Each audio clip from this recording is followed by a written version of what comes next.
ስጋውና ደሙን ከተቀበልን እግዚአብሔር ከኛ ጋር ይሆናል። ዘበላ ስጋዬ ወሰት የደሜ በሕይወት ዘላለም ስጋዬን የበላ ደሜን የጠጣ እኔ ከእርሱ ጋር እኖራለሁ። አነ ሄዱ ምስሌሁ ውእቱኒ ይሄዱ ምስሌ።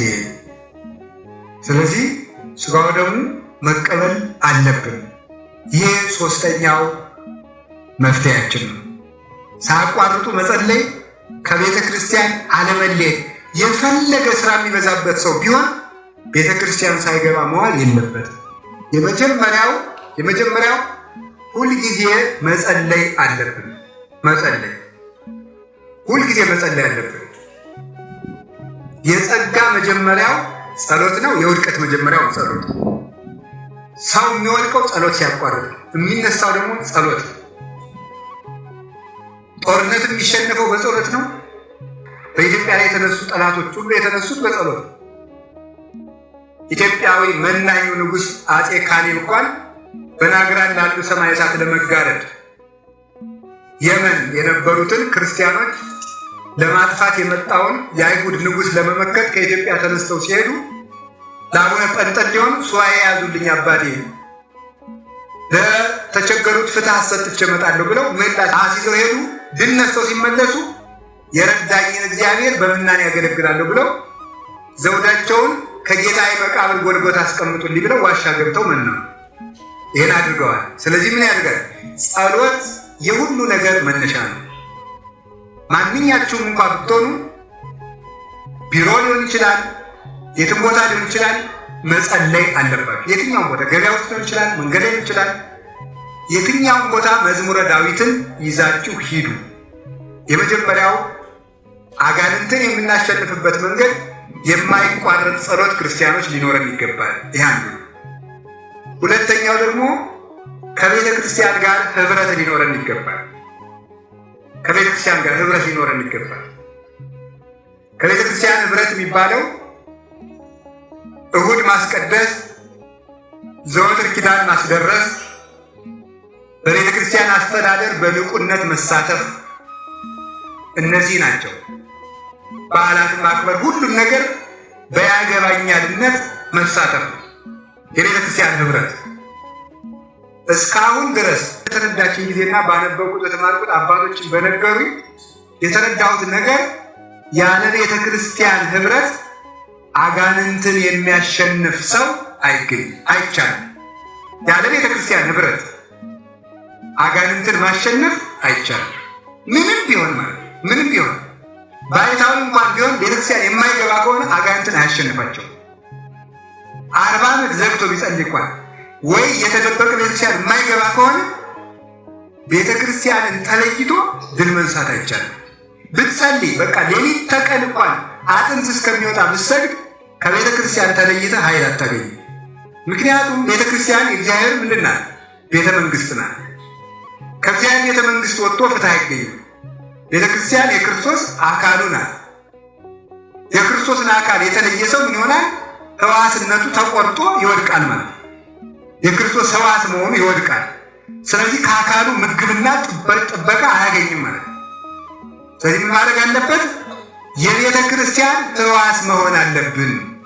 የቤተ ክርስቲያን አንድ ብልት መሆን አለብን። ከቤተ ክርስቲያን መለየት ነው የሚያጠፋን ማለት ነው። ሕሊናችን እኮ ያውቀዋል። የት ስንሄድ ሰላም እንደምናገኝ ያውቃል። አደናቁረን ነው የምንሰራው።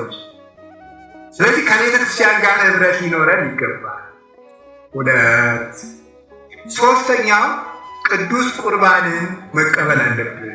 እውነቴን ደጋግሜ የምነግራችሁ ማለት ነው። ቅዱስ ሥጋውን ክቡር ደሙን መቀበል አለብን። በእውቀት የዳነ ክርስቲያን ተሰምቶ አይታወቅም። በታሪክ የሚድንም የለም። የሚድነው በክርስቶስ ሥጋና ደሙ። ታሪክን ተጠቅሞ ወደ ክርስቶስ ይቀርባል እንጂ ታሪክን እየተረኩ መዳን አይቻልም። እውቀት ወደ ክርስቶስ ቀርቦ ይድኑበታል እንጂ እውቀት ብቻው አዋቂ ህዝብ መሆን አይደለም። እንኳን አዋቂ ህዝብ መሆን ለጋስ መሆን እንኳን ሊያጸድቅ አይችልም። የሚያድነው ቅዱስ ሥጋውን ክቡር ደሙን መቀበል። እነማን ይቀበላል? ሁሉ በንስሐ የተዘጋጀ ሰው ሁሉ ቅዱስ ሥጋውን ክቡር ደሙን መቀበል ይችላል። ያገባ ያላገባ ሥጋው ደሙን መድፈር ሳይሆን ማክበር፣ መፍራት ሳይሆን መጠንቀቅ፣ ሁለቱ ትምህርቱን ጠብቆ ስጋው ደሙን መቀበል። ስጋውና ደሙን ከተቀበልን እግዚአብሔር ከኛ ጋር ይሆናል። ዘበላ ስጋዬ ወሰት የደሜ በሕይወት ዘላለም፣ ስጋዬን የበላ ደሜን የጠጣ እኔ ከእርሱ ጋር እኖራለሁ። አነ ሄዱ ምስሌሁ ውእቱኒ ይሄዱ ምስሌ። ስለዚህ ስጋው ደሙ መቀበል አለብን። ይህ ሶስተኛው መፍትሄያችን ነው። ሳያቋርጡ መጸለይ፣ ከቤተ ክርስቲያን አለመለየት። የፈለገ ስራ የሚበዛበት ሰው ቢሆን ቤተ ክርስቲያን ሳይገባ መዋል የለበትም። የፈለገ ስራ የጸሎት ጊዜያችሁን ከቀነሳችሁ ህይወታችሁ ይቀነሳል። ሰው ከእግዚአብሔር ጋር ሳይገናኝ ከሰው ጋር ከተገናኘ ተጣልቶ ይለያያል እንጂ አይስማማም። ከእግዚአብሔር ጋር ያለህን ግንኙነት እየቀነስክ ከሰው ጋር ያለህን ግንኙነት እያበዛ የምትመጣ ከሆነ ህይወት ከምድጃ እንደወጣ እሳት እየከሰለ ይሄዳል ማለት ነው። ይጠፋል። መጨረሻ ላይ ወደ አመድነት ይቀየራል። ከከሰል ወደ አመድ ይቀየራል።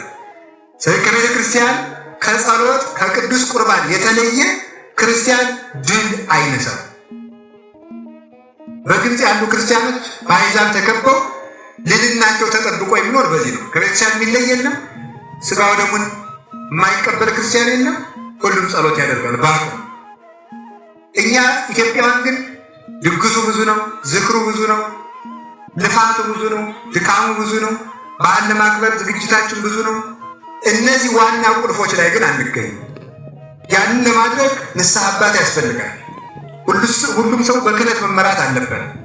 ክህነት የመንግስተ ሰማያት መክፈቻ ቁልፍ ነው። ቁልፉ ከሌለ ደግሞ በሩ ሊከፈት አይችልም። ስለዚህ ያለ ንስሐ አባት የምሕረት ደጅ አይከፈትም፣ የቤተክርስቲያን በርም አይከፈትም። እግዚአብሔር በሩን ካልከፈተ ደግሞ ፍትህ ከሰማይ አይገኝም ማለት። እግዚአብሔር በሩን ከዘጋ በምድር የተከፈተ የምሕረት ደጅ አይኖርም። ስለዚህ ንስሐ አባት ማበጀት ይገባል። የመጨረሻው የምነግራችሁ ነገር ምን ማለት ነው? በአንድ ድምፅ መመራት አለብን። በአንድ ድምፅ መመራት ምን ማለት ነው? ሁልጊዜም የምትመራን ቤተክርስቲያን መሆን አለባት። በየጓዳው የራሳችን መሪዎች ማበጀት የለብንም። አንዱ ይመራዋል፣ አንዱ ይመራዋል፣ አንዱን ይመራዋል። አይጣ ላይ ድረስ ነው መቼም በዚህ ዘመን አንዱ መሪ በዝቷል። ቤተክርስቲያን ውስጥ መሪ በዝቷል። ቤተክርስቲያን የምትለንን እየሰማን የምንመራ መሆን አለብን። የኢትዮጵያ ቤተክርስቲያን ትልቁ ፈተና በየመንደሩ የሚመራ ምዕመን ማፍራታችን። በየመንደሩ የእንትና ተከታይ የእንትና ተከታይ የእንትና ተከታይ የእንትና ተከታይ፣ ያ መከፋፈል የቤተክርስቲያን ስራ አደከመ።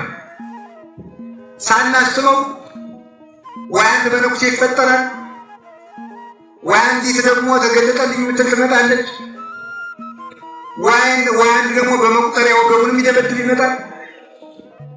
ያ ሲመጣ ተው ቤተክርስቲያን ትምራን አትንጎዱ ሲባል ቀንታችሁ ነው አለ። ቀንታችሁ ገብቶና መስጠፋንኛ ትሩናላችሁ ማለት ነው።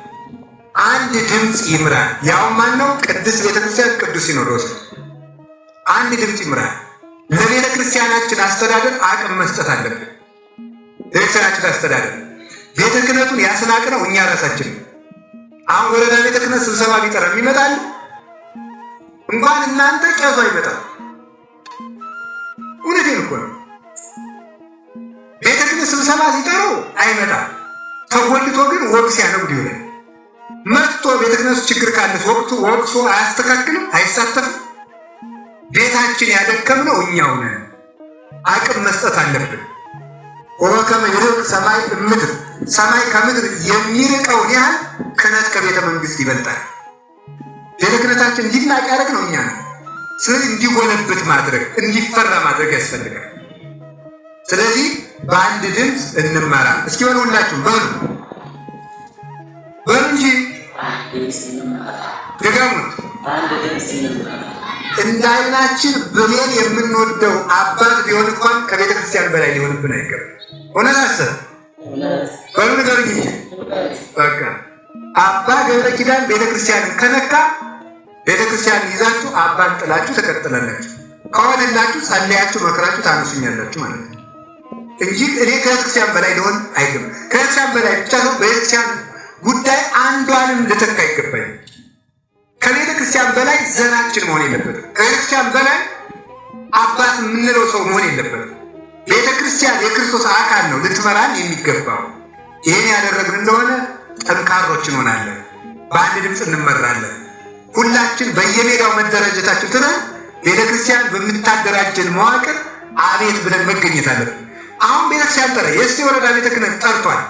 የሚመጣና የማይመጣ ህዝብ የሚኖር ለምንድን ነው? ጉባኤ የሚመጣ የማይመጣ ለምንድን ነው የሚኖረው? ወደፊት በቃ በደንብ አድርጋቸው።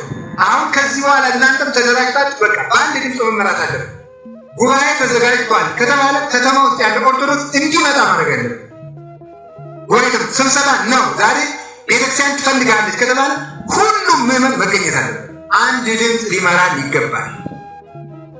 ቤተ መንግስት ቤተ ክህነቱን በማማት በማንጠልጠል እውነት ተናጋሪ መስሎ ቤታችን እያደከሙብን ስለሆነ የእኛኑ አቅም አጠንክረን እኛው በእኛው ታርመን ልንቆም ይገባናል። አባቶቻችን እኛው እንውቀሳቸው እንጂ አሳልፈን ደግሞ አንስጥ። ራሳችን እናስተካክል። ከካህናት ምን ይጠበቃል? አሁን ከካህናት ምን ይጠበቃል ያሉት እንደሆነ መፈራት፣ መታፈር፣ መከበር አለበት። መታፈር፣ መፈራት፣ መከበር፣ መወደድ አለበት። ማን? ካህን ነው። ይህን ሊኖረው ይገባል። መታፈር፣ መፈራት፣ መከበር። ለምሳሌ እንዲታፈር በምዕመኑና በቄሱ መካከል የሆነ ርቀትም መኖር አለበት፣ የሆነ ቅርበትም መሆን አለበት ማለት ነው። ሰው ሲቀርቡትም አስቸጋሪ ነው፣ ሲርቁትም አስቸጋሪ ነው። እውነት አይደለም? ለምሳሌ እንጀራ ያቀርብና ግጥም አድርጎ ሲቀርብ አየህ ቄስ ጠርጎ ተነቆ ብሎ ይሳደባል ማለት ነው። ስለዚህ ርቀቱን ጠብቆ መኖር አለበት፣ እንደ ኮሮና ማለት ነው። ከምዕመናን ቤት እንደውም አለመብላት ነው ጥሩ። ብቻ ዝክር ቤቴን መጥተው ጸበል ይውጡልኝ ካለ ረቡዕ ማልዳ መሄድ ይሄ በጣም የተሻለ ነው። አይደለም እንዴ? አዎ፣ እናንተ በሩቁ ነው የሚሻለው ወሮች ማለት ነው። ሲቀርቧችሁ ማምራት ጥበበኛ ሰው ይላል አረጋዊ ተሳይ ጥበበኛ ሰው ምግቡን ለብቻ ይበላል ይላል። ለምን ሲባል አጥቆ ቢጎርስ ዱባልጦ ያድራል ተገልብጦ ይሉታል ማለት ነው። ምኑ ጸልዮ ሊያድነን ነው ይሉታል። አልበላም ቢል ደግሞ አባታችን ጸሎተኛ ናቸው እያሉ የሌለውን ክብር ይሰጡታል። በዚህ አለመድረስ አሪያ እንግዲህ በየመንደሩ እንዳይዞሩ እንዳይቸግራቸው ምን ማድረግ አለባችሁ? እናንተ ቢበሉም ጥሩ ነው። ከቻላችሁ አቅርባችሁ ዘወር አሁን መኑ ያቀርብና ደግሞ ካሜራ እንደው ከጀርባችሁ እንደው አይድረስ ቆሎ ደግሞ ማለት ነው። ይሄ ነውር ነው። አቅርቦ ዘወር ቅመሱ አባቶች ሲሆን ጨመርመር አድርጎ አቅርቦ አልነኩትም እኮ እንደው ምንም አልቀመሱም ማለት ነው። እንደዚያ ነው የሚደረገው እውነቱ ማለት ነው። ያባ የካህናት አባቶቻችን ቤታቸው ሙሉ እንደሆነ ማድረግ እንዳይቸገሩ እውነት እንዲናገሩ ለቤተ መንግስትም እንዳያጎድሉ እጃቸው እንዲጠራ በቂ ደሞዝ እንዲከፈላቸው። እናንተ 20 ሺህ ብር በወር እየበላችሁ አይደለ? ከቤተ መንግስት ሰበካ ጉባኤ ስትሆኑ ግን ለካህን 100 ብር ሲጨመር በስቷል ትላለህ። አንተ እኮ 20 ሺህ ብር የሆነልህ የዛሬ ሳምንት ነው ይጨመር እያልክ ነው ማለት እንደ ራሳቸው አደረጉ። ካህንም እኮ ልጅ ያሳድጋል። ካህናት የሚጠበቅባቸው በምግብ ጠንቃቃ መሆን ነው። ለእነሱ ነግራቸዋለሁ። የነሱ የካህናቱን ለእነሱ ነግራቸዋለሁ። አይሻልም? ይሻላል። አዎ የእናንተ ይበቃል ማለት ነው። ካህናት ግን እናንተ መሀል እንዲሳቀቁ መናገር ያለብኛል። እናንተ መሀል መናገር ያለብኝ ማለት ነው። አንደኛ የማያስተምር ንስሐ አባት አይደለም በእውነቱ ማለት ነው። ይህንን ማሳቀቅ አለባችሁ። ያስተምሩ ያን መዋ ማለት አለባችሁና ዝም ብሎ ዝክር መጥቶ ዝክር መንፈስ ቅዱስ ያድርግልን ሊያንጠላም የለም የሚሄድ ንስሐ አባት አይደለም። ማስተማር አለበት እውነቱ ማለት ነው። ምንድን ነው የሚለው መጽሐፍ ቅዱስ? ሕዝቤ እውቀት ከማጣቱ የተነሳ ጠፍቷል ነው የሚለው። ሕዝቤ በሉ እስኪ እውቀት ከማጣቱ የተነሳ ምን ሆኗል? ጠፍቷል። እንዳይጠፋ ማስተማር አለበት። የሚያስተምር መሆን አለበት። ከቃሉ ጋር ናችሁ? አሁን ባጭሩ ይሄንን የሚያስተምር መሆን አለበት። ንጹህ መሆን አለበት። ዝክር ሲጠራ እንኳን አንድ ተማሪ አስከትሎ ነው የሚሄድ። ቄስ ከምዕመናን ቤት እንኳን ሊባርክ ሲሄድ አንድ ተማሪ አስከትሎ ነው የሚሄድ፣ ብቻውን አይሄድም። ለምን እንደሆነ ለእነሱ ነግራቸዋል። ስለዚህ ባጭሩ ማስተማር አለባቸው። አሁን እናንተ ናችሁ ሞኞች እንዳያስተምር ያደረጋችሁት፣ ንስሐ አባት እንዳያስተምር ያደረጋችሁት። ደግሞ በተለይ ነጋዴውማ ጥጋቡ ደግሞ እንደምታደርጉት የንስሐ አባት ስብሰባ ና ሲለው የሚዋጣ ሳንቲም ካለ ይደውሉልኛል ዝም ብለው። እሺ አባ አያቸው ጥጋቡ ማለት ነው። የሚዋጣ ምናምን ካለ ችግር የለም ይደውሉልኝ። እሺ ስራ ስለሚበዛብኝ ነው። በሳንቲም እየደለልክ ልትኖር ማለት ነው። መማር አለብን። ምንድን ነው አንተ በሳንቲም እግዚአብሔር እኮ ጉቦኛ ዳኛ አይምሰላችሁ። 50 ሺህ ብር እየሰረቅ የ50 ብር ጥል አምጥተህ እግዚአብሔር ይቅር የሚል እንዳይመስል። እግዚአብሔር ጉቦኛ አይደለም። በሳንቲም አታታልለው። ስለዚህ መማር አለባችሁ። ሀብታምም ይሁን ምንም ይሁን ነጋዴ ይሁን መማር አለበት። ስለዚህ ንስሐ አባቶቻችሁን ጠበቅ አድርጋችሁ ይዛችሁ ማለት መጽሐፍ ገዝታችሁ ስጧቸው፣ የበዓል መዋያ ስጧቸው፣ ልብስ ግዙላቸው። ኳር እንዳይሆናቸው ጥለዋቸው አዲስ አበባ እንዳይሄዱ አቤታቸው እንዳይቸግራቸው የበዓል ጤፍ ግዙላቸው። ነውር አይምሰላችሁ ሞኞች። አሽቃባጭ እኮ ነው ህዝቡ እኮ። ዘፋኝ ሲመጣ ካባ እየገዛችሁ ተሸልሞ ይል እንዲ አናውቃችሁም ወይ? እናውቃችኋል። አርቲስቶች መጡ አቀባበል እናርግላቸው ስትሉ አናውቃችሁ? ስታጨበጭቡ ለዘፋኝ እናውቃችኋለን። ለካህን ቢጨበጨብለት ምን ነውራለሁ? በወርቅ ምንጣፍ ብናስኬደው ክርስቶስን ተሸክሞ እኮ ነው የሚመጣው ከቤታችን የሚገባ። ቢሰጠው ቢበላ የአምላክን ስጋ መግቦ ጤፍ መብላት ብርቅ ነው? ክርስቶስን አልብሶ ወርቅ ካባ ብናለብሰው ምን ነውራል? ስንሰጣቸው ያንን ነውር ያቆሙታል፣ ይቀንሳሉ፣ መስርቆት ይቆማል። ቄሱን ከነጋዴነት ማውጣት አለ። ቄስ ነጋዴ መሆን የለበትም በፍጹም። በረከታቸው ይድረሰንና የኔታ ሊቀ ሊቃውንት ዕዝራ ሐዲስ በመንበረ መንግስት መድኃኔዓለም የአራቱ ጉባኤያት መጻሕፍት ምስክር መምህር የሆኑት ቅዱስ ጴጥሮስ አሳ ሊያጠምድዶ ሲለማዶ ባዶውን መጣ። አያችሁ ለቄስ ንግድ አይስማማውም ብለው ተረጎሙ። ለቄስ ምን አይስማማውም? ንግድ አይስማማውም። ጴጥሮስም ለፍቶ ነው የተመለሰ ብለው ሲተረጉሙ ሰምቻቸዋለሁ በእውነቱ ማለት ነው። ስለዚህ ቄሶቹ ነጋዴ ሲሆኑ ስራ ይበዛባቸዋል። ስራ ሲበዛባቸው ልሳኖቻቸውን በአግባቡ ያስተምሩ። ያልተማረ ሕዝብ ደግሞ ለሀገርም ሰላም አይሰጥም፣ ለቤተክርስቲያንም ሰላም አይሰጥም። ስለዚህ እንዲማር ካህናቱ ደሞዛቸው እንዲጠበቅ የበዓል በግ ብትገዙላቸው ነውር የለውም። እማምላክ አንድ ቄሱ ሰጡኝ ሲል ግን አትስጡ። ራሳችሁ አስባችሁ ነው መስጠት እንጂ ሳንቲም ስጡኝ ልትቆርቢ ስለሆነ የእጅ መንሻ 1-2 ብር አምጭ ምናምን ከሆነ አይ እኔ ጌታዬን ስጋ በሳንቲም አልገዛም ብላችሁ እምቢ ማለት አለባችሁ። ይህን እንድታስለምዱት እንደገና ደግሞ እንዳታሳስቱም ጠንቃቃ መሆን ያስፈልጋል በእውነቱ ማለት ነው። ከቃሉ ጋር ናችሁ ይበቃናል በእውነቱ ማለት ከክብረ ክህነት አንጻር። ስለዚህ አንድ ካህን መከበር አለበት፣ ማክበር አለባቸው። በቄስ ያልገባሁት ነገር አለ አይባልም። ነውር እኮ ነው። መፈራት አለበት፣ መታፈር አለበት። ይህንን ስታደርጉት ስታፍሩት ንስሐ አባቴ እኮ ያዩኛል። አሁን እኮ ጭራሽ ንስሐ አባቴ ያዩኛል ማለት ቀርቶ ንስሐ ልጁ ቄሱን ይዞ መጠጥ ይገባል። ገብቶ አንዳንድ ልበል ቄስ ብሎ ጠጥቶ አስክሮ ይሄዳል። በምንው ገውቶ ሰኞ ለሰክር የነበሩ ይናዘዛል። የኢትዮጵያ ሕዝብ ደግ እኮ ነው፣ ጻድቅ በእውነቱ ማለት ነው። አብሮ ሰክሮ ሰክር ያለው ብሎ የሚናዘዝ ማለት ነው። ኢትዮጵያ ደግ ሕዝብ ነው በእውነቱ ማለት ነው። ስለዚህ በእንደዚህ ያለ ነገር ካህናትን የኃጢአት ተባባሪ አለማድረግ ይገባል። የሚያስፈልጋቸውን ማሟላት እንጂ ወደ የማይገባ መንገድ መውሰድ የለብንም ለማለት ነው። ይቆየን።